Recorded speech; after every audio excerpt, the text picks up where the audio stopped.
Plusieurs choses à vous dire donc. J'avais évoqué effectivement que j'étais en discussion potentielle pour la fête de la science, un live spécial que on co-organise avec Écosciences Pays de la Loire le mercredi 8 octobre. Ça ne sera pas sur cette chaîne, ça sera sur la chaîne d'Écosciences Pays de la Loire à 17h. Donc n'hésitez pas à follow déjà la chaîne d'Écosciences. On aura l'occasion, notamment avec Maïda, qui est une animatrice d'Écosciences Pays de la Loire, d'accueillir Agatha Liéva-Bazin, qui est docteur en éthologie, spécialiste de ces questions-là de cognition et de ce que savent faire et pour de leur quotidien, pour vivre, etc.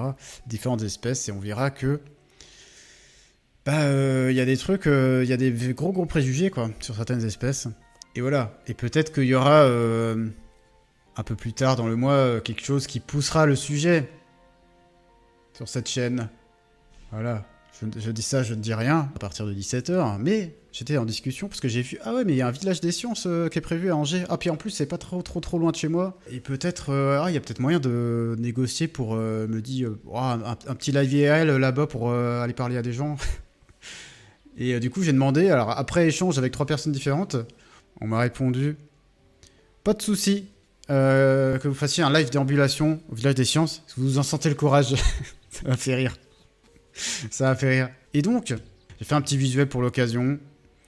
A priori, si tout va bien, si je suis en forme et que c'est faisable, il y aura un live donc samedi après-midi. Je sais pas trop à quelle heure ça va se commencer, mais ça a lieu entre 14 et 18h le village des sciences. Donc a priori, ça sera dans ce créneau-là. Ce sera maximum 2 heures. Hein. Et ça sera au village des sciences d'Angers, en lien avec la fête de la science. Et donc ça sera à l'université des sciences d'Angers. C'est pas sûr encore. Hein. Ça va dépendre des conditions techniques principalement.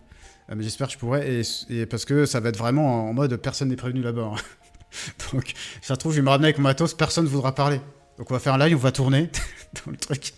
Pourquoi je voulais faire ça ?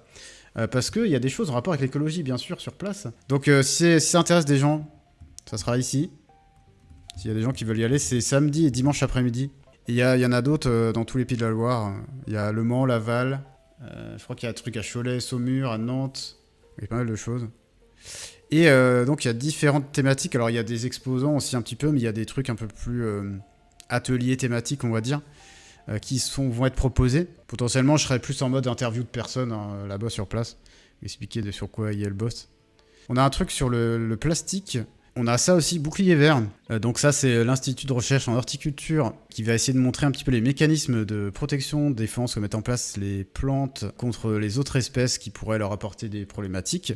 Donc c'est justement pour trouver des choses peut-être au niveau de l'arboriculture, de l'agriculture, qui n'utiliseraient pas d'insecticides, de pesticides, de choses comme ça. Donc c'est plutôt intéressant. L'intelligence des plantes, qui est justement l'atelier proposé par Terre des Sciences, qui reviendra un petit peu sur les capacités des plantes à récupérer des ressources, à trouver différentes choses dans leur environnement. Alors apparemment c'est plus un jeu ça. Et un truc spécifique aux zones humides temporaires, qui mélange plusieurs choses. Hein, vous voyez, une quête scientifico-artistique multisensorielle et récréative.